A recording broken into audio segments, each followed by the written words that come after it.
Assalamualaikum dan salam sejahtera. Bismillahirrahmanirrahim. Saya Nuzila Muhammad Jami, Syarah Kurikulum Kolej Motivasi Perak akan membentangkan tajuk kajian saya yang bertajuk Penggunaan Integrasi Lightboard menerusi Google Meet untuk meningkatkan pencapaian pelajar lemah dalam topik sistem pertandingan. Untuk maklumat semua, subjek kurikulum adalah mata pelajaran yang wajib diambil oleh semua pelajar kolej-kolej motivasi sama ada pada semester 1 atau semester 2. Topik sistem pertandingan akan diajar dalam subjek kurikulum sebanyak 2 jam kredit. Sistem pertandingan adalah suatu mekanisme yang digunakan untuk menyelesaikan serangkaian kegiatan atau proses dalam sesuatu pertandingan. Sehingga dapat disimpulkan bahawa sistem pertandingan adalah sebuah pola yang digunakan untuk mengatur pertandingan sehingga dapat menghasilkan pemenang. Program matrikulasi adalah suatu program persediaan bagi pelajar lepasan SPM yang terpilih bagi membolehkan mereka melanjutkan pelajaran ke peringkat ijazah di IPPA.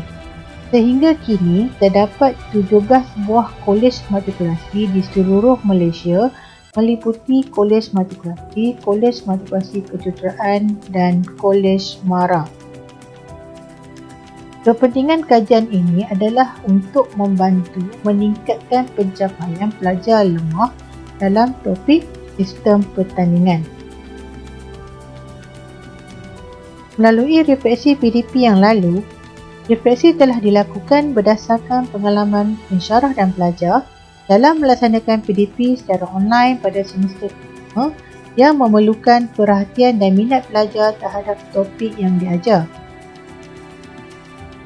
Refleksi kendiri pensyarah pula, penyelidik mendapati bahawa pelajar tidak dapat menguasai kemahiran untuk membina jadual sistem pertandingan dengan baik dan tepat. PDP secara online dilihat agak membosankan dan kurang menarik minat pelajar untuk mengikuti pelajaran dengan baik. Reaksi pelajar kelihatan tidak ceria, bosan dan risau seperti mahu menamatkan segera sesi kelas Google Meet. Perkara ini menyebabkan pendidik memikirkan apakah inovasi yang perlu dilakukan untuk menyelesaikan permasalahan ini. Melalui refleksi pelajar pula, pelajar menyatakan bahawa mereka kurang minat terhadap PDP topik sistem pertandingan. Pelajar berkata topik ini memerlukan pensyarah mengajar menggunakan papan putih iaitu chalk and talk untuk memudahkan pemahaman mereka terhadap topik ini. Fokus utama kajian ini adalah untuk menyelesaikan masalah pencapaian pelajar lemah terhadap topik sistem pertandingan. Merujuk kepada refleksi PDP yang lalu, didapati terdapat beberapa kelemahan yang perlu diatasi dalam melaksanakan PDP secara online. Yang pertama, pendekatan PDP mestilah melibatkan pelibatan pensyarah dan pelajar secara optimum. Yang kedua, penyelidik hendaklah melaksanakan PDP secara online yang boleh menarik minat pelajar dan tumpuan pelajar. Yang ketiga, penyelidik hendaklah melaksanakan kuis secara berperingkat. Berikut merupakan penentuan atau pemilihan konsep. Untuk menyelesaikan masalah ini, penyelidik telah memilih untuk melaksanakan kaedah inovasi Lightboard yang diintegrasikan dengan platform Google Meet bagi meningkatkan pencapaian pelajar dalam topik sistem pertandingan. Berikut merupakan objektif umum bagi kajian ini. Kajian ini adalah bertujuan untuk meningkatkan pencapaian pelajar lemah dalam topik sistem pertandingan menggunakan inovasi integrasi Lightboard menerusi Google Meet dalam PDP secara online. Terdapat 3 objektif khusus dalam kajian ini iaitu yang pertama, meningkatkan penguasaan pelajar dalam membuat jadual sistem pertandingan dengan tepat. Yang kedua adalah untuk memastikan pensyarah dan pelajar lebih bersedia, yakin dan mengambil bahagian secara optimum semasa menjalankan PDP secara online. Yang ketiga adalah untuk menilai kekuatan dan kelemahan pelaksanaan inovasi Liveboard menerusi Google Meet. Peserta kajian ini melibatkan 9 orang pelajar, iaitu 4 orang pelajar perempuan dan 5 orang pelajar lelaki. Pelajar semester 1 subjek kokurikulum di Kolej Mahasiswa Perak dengan 5 kelas yang berbeza-beza telah dipilih untuk mengikuti intervensi ini. Peserta kajian ini adalah terdiri daripada pelajar lemah bagi topik sistem pertanian, iaitu dari kelas-kelas terkait, dan pemilihan peserta kajian ini adalah secara perkumpulan bertujuan. Berikut merupakan perancangan dan pelaksanaan kajian. Proses pelaksanaan kajian ini adalah mengikut model Chemis dan McTaggart tahun 1988 dan model spiral.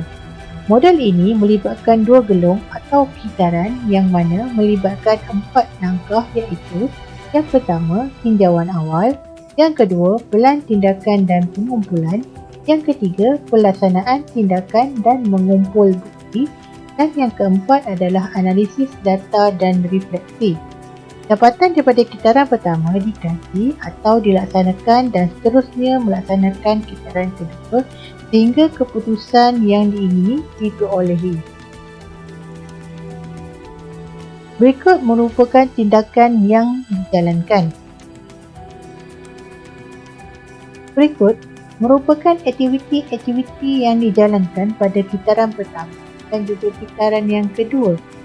Pada kitaran pertama, itu pada aktiviti yang pertama pada minggu yang pertama, pendidik mengajar menggunakan nota rujukan yang dibangunkan dengan Microsoft PowerPoint semasa sesi PDP secara online melalui aplikasi Google Meet, iaitu pembelajaran secara hybrid. Pada aktiviti yang ketiga, iaitu juga pada minggu yang pertama, pendidik melaksanakan kuis 1 iaitu satu set soalan objektif dan kuis 2 satu set soalan subjektif yang merangkumi 10 markah bagi setiap kuis. Kuis ini dijalankan selepas pengajaran topik sistem pertanian. Pada kitaran yang kedua, iaitu pada aktiviti yang ketiga, pada minggu yang kedua, pendidik membuat inovasi dalam pengajaran dengan menggunakan integrasi Liveboard menerusi Google Meet dalam PDP secara online. Pada aktiviti yang keempat, pada minggu yang ketiga, penyelidik melaksanakan kuis 1 iaitu satu set soalan objektif dan kuis yang kedua satu set soalan subjektif yang merangkumi 10 markah bagi setiap kuis. Kuis ini dijalankan selepas menggunakan integrasi Liveboard menerusi Google Meet dalam PDP secara online. Berikut merupakan refleksi daripada tindakan yang dijalankan. Pada kitaran yang pertama, iaitu pada aktiviti 1, penyelidik mendapati pelajar kurang memberi maklum balas dan gagal menjawab soalan berkaitan topik sistem pertanian secara lisan. Pelajar juga tidak mengajukan soalan ketika sesi perbincangan pada akhir sesi PDP. Pada aktiviti yang kedua, semua pelajar cekap menjawab kuis 1 dan kuis 2 menggunakan aplikasi Google Form serta Google Classroom kerana sudah dipraktikkan pada sebelum ini. Namun begitu, masih ada 3 orang pelajar yang lewat menghantar jawapan kuis. Ini disebabkan oleh pelajar kurang memahami topik yang diajarkan dan tidak berkeyakinan untuk menghantar jawapan mereka. Refleksi pada kitaran yang kedua, iaitu pada aktiviti yang ketiga, pelajar didapati amat teruja apabila pensyarah menggunakan integrasi Liveboard dalam sesi Google Meet kerana kontak mata adalah secara terus apabila pensyarah menulis di papan Liveboard di hadapan kelas Google Meet bersama-sama dengan Microsoft PowerPoint. Pada aktiviti yang keempat, akhirnya pelajar kali ini lebih berkeyakinan semasa menjawab soalan kuis dan pelajar dapat menyelesaikan soalan kuis dalam masa yang ditetapkan. Namun begitu, pencapaian mereka akan diteliti kemudian. Seterusnya, mari kita lihat apakah itu Lightboard. Lightboard sebagai satu alternatif pembelajaran digital secara menyeluruh dan interaktif menggunakan perisian OBS dan diintegrasikan ke aplikasi Google Meet sewaktu di dalam kelas online dilaksanakan. Lightboard juga dipasang menggunakan beberapa perkakasan iaitu seperti webcam, smartphone camera, additional lighting, monitor komputer dan lightboard with LED strip. Yang ketiga, perisian OBS berperanan sebagai perisian yang akan memproses input video di Google Meet dan slide Microsoft PowerPoint. Input kamera bagi paparan Lightboard akan diintegrasikan bersama-sama slide Microsoft PowerPoint di OBS dan kaedah ini menimbulkan kesan khas interaktif yang luar biasa terhadap pengajaran pensyarah di Google Meet. Pensyarah hanya perlu menulis di papan cahaya Lightboard menggunakan pen khas untuk mengajar topik sistem pertandingan tanpa perlu memusingkan badan ke belakang untuk memberi penerangan seperti menulis di papan tulis. Berikut merupakan gambar-gambar Lightboard yang digunakan bersama-sama beberapa perkakasan. Seterusnya adalah gambar penggunaan Lightboard menerusi Google Meet bersama-sama dengan Microsoft PowerPoint. Seterusnya, mari kita lihat pemerhatian dan dapatan kajian. Pencapaian pelajar pada kuis 1 bagi jenis soalan subjektif dari dalam ujian pra dan ujian pasca berlaku peningkatan markah min sebanyak 4.65 markah. Dalam kuis 2 bagi jenis soalan subjektif dalam ujian pra dan ujian pasca berlakunya peningkatan markah min sebanyak 4.21. Dan graf ini menunjukkan peningkatan markah min bagi ujian objektif dan ujian subjektif dalam kajian ini. Seterusnya, mari kita lihat analisis minat pelajar terhadap integrasi Lightboard menerusi Google Meet. Di dalam soal sidik yang dijalankan, terdapat 5 item. Pada item yang pertama, terdapat 64% pelajar menjawab ya. Pada item yang kedua dan ketiga, 96% pelajar menjawab ya. Dan pada item yang keempat dan kelima, 100% pelajar telah menjawab ya. Akhir sekali, mari kita lihat refleksi dan kesimpulan bagi kajian ini. Keputusan menunjukkan bahawa berlakunya peningkatan pencapaian pelajar di antara ujian pra dan ujian pasca.